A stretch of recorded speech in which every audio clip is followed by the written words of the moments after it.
तरफ उंगली ना करे, मेरी तरफ उंगली ना करे, सारे प्रिविलेज का मामला है। पहले उन्होंने मेरी तरफ उंगली करी क्यों? एक चाय वाला इस लोकतंत्र के अंदर एक वोट के अधिकार से सीधा चाय वाले से प्रधानमंत्री बन जाता है। उस वोटर आईडी कार्ड की कोई अहमियत नहीं। एक चाय वाला क्या बात करते हो कि जिस पहचान पत्र की बदौलत एक तड़ी पार व्यक्ति इस देश का गृह मंत्री बन जाता है। जिस मैंने नाम नहीं लिया, तड़ी पार कौन है? तड़ी पार कौन है? तड़ी पार कौन है? चाय वाला कौन है? इतनी गर्माहट क्यों? क्यों इतनी मिर्ची लग गई? क्यों इतनी मिर्ची लग गई? आपको इतनी दिक्कत क्या हो गई?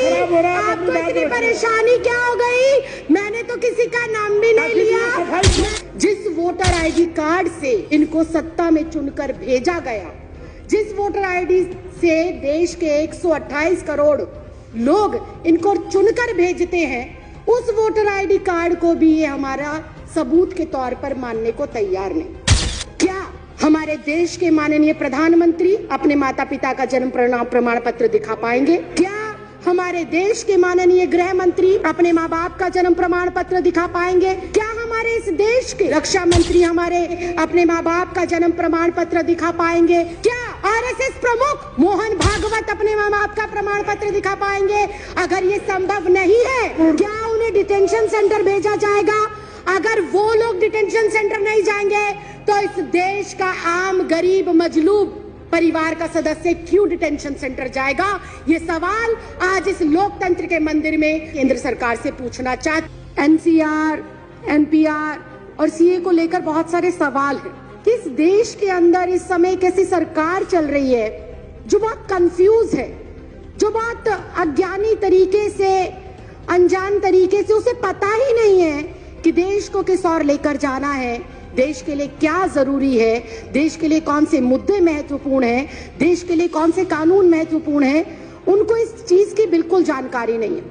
बहुत ही अजीब से लोग इस देश के केंद्र की सत्ता के ऊपर बैठकर अजीबोगरीब फैसले ले रहे हैं। जो इस देश में अभी तक विदेशी कहे जा रहे हैं, उनको ये नागरिकता दे रहे हैं बिना किसी कॉमा फुल स्टॉप के। और इस देश के अंदर जो सदियों से, दशकों से रह रहे हैं, उनको ये कहते हैं कि अगर तुम इस देश के नागरिक हो तो तुम्हें कागजात देने पड़ेंगे, तुम्हें प्रूफ करना पड़ेगा कि तुम इस देश के नागरिक हो। ये अजीब विडंबना है। हमारे पास वोटर आईडी कार्ड है, हमारे पास आधार कार्ड है, हमारे पास पैन कार्ड है, हमारे पास पासपोर्ट है, उनको ये हमारे कागज नहीं मानते। जिस वोटर आईडी कार्ड से इनको सत्ता में चुनकर भेजा गया, जिस वोटर आईडी से देश के 128 करोड़ लोग इनको चुनकर भेजते हैं, उस वोटर आईडी कार्ड को भी ये हमारा सबूत के तौर पर मानने को तैयार नहीं। बहुत ही हास्यास्पद बात है कि जिस पहचान पत्र की बदौलत एक तड़ी पार व्यक्ति इस देश का गृह मंत्री बन जाता है। जिस मैंने नाम नहीं लिया, मैंने नाम नहीं लिया, मैंने नाम नहीं लिया, मैंने नाम नहीं लिया, मैंने नाम नहीं लिया, ये ऑन रिकॉर्ड है, मैंने नाम नहीं लिया। आप अपना भाषण जारी रखिए ना। मैंने नाम नहीं लिया। मैं अध्यक्ष जी, आप मेरी तरफ उंगली ना करें, मेरी तरफ उंगली ना करें, सारे प्रिविलेज का मामला है। पहले उन्होंने मेरी तरफ उंगली करी क्यों? अपनी बात कैसे रही है?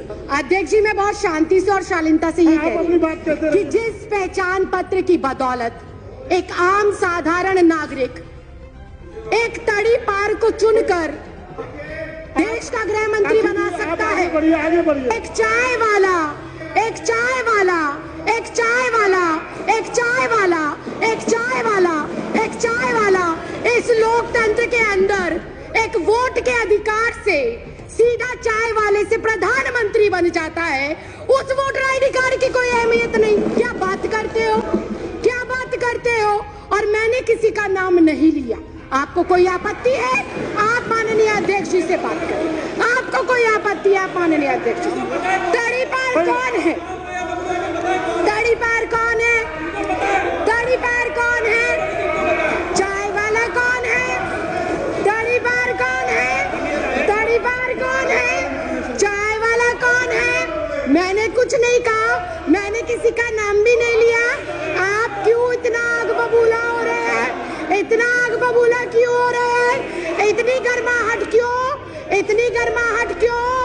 क्यों इतनी मिर्ची लग गई? क्यों इतनी मिर्ची लग गई? आपको इतनी दिक्कत क्या हो गई? आपको इतनी परेशानी क्या हो गई? मैंने तो किसी का नाम भी नहीं लिया, मैंने किसी दल का नाम नहीं लिया, मैंने किसी व्यक्ति विशेष का नाम नहीं लिया। जब एक मतदाता अपने मतदान का प्रयोग कर कर मेरे जैसी एक साधारण सी लड़की, 25 गज में रहने वाली लड़की को लोकतंत्र के इतने बड़े मंदिर में भेजता है, तो वो सबसे बड़ा प्रूफ होना चाहिए। बाबा साहब भीमराव अंबेडकर ने वोट डालने का अधिकार सबको दिया, और वो वोट डालने का अधिकार इस बात को सिद्ध करता है कि हम इस भारत देश के नागरिक हैं। मैं सिर्फ इतना कहना चाहती हूं कि 1989 से पहले कानूनन ऐसी कोई प्रतिबद्धता, ऐसी कोई मजबूरी या अनिवार्य नहीं था कि कोई भी जो बच्चा पैदा होगा, जो भी व्यक्ति जन्म लेगा, उसका जन्म प्रमाण पत्र बनाया जाए। ऐसी कोई पॉलिसी नहीं थी। जब ऐसी पॉलिसी पहले नहीं थी तो मुझे समझ नहीं आता एनपीआर, एनआरसी और सीए के लिए माँ बाप का जन्म प्रमाण पत्र हो अनिवार्य, ये किस बिहाफ पर लिखा गया, ये बिल्कुल समझ के परे। और फिर एक बार फिर से विपक्ष को हो सकता है मेरी बातों से आघात पहुंचे, लेकिन ये कटु सत्य है कि अगर ये कंपलसरी है कि एनपीआर, एनआरसी और सीए के लिए अपने अपने माता पिता का जन्म प्रमाण पत्र दिखाना जरूरी है, तो क्या हमारे देश के माननीय प्रधानमंत्री अपने माता पिता का जन्म प्रमाण पत्र दिखा पाएंगे? क्या हमारे देश के माननीय गृह मंत्री अपने माँ बाप का जन्म प्रमाण पत्र दिखा पाएंगे? क्या हमारे इस देश के रक्षा मंत्री हमारे जो ये एनसीआर, एनपीआर और सीए है, इसके माध्यम से अपने माँ बाप का जन्म प्रमाण पत्र दिखा पाएंगे? क्या इस देश के माननीय राष्ट्रपति अपने माँ बाप का जन्म प्रमाण पत्र दिखा पाएंगे?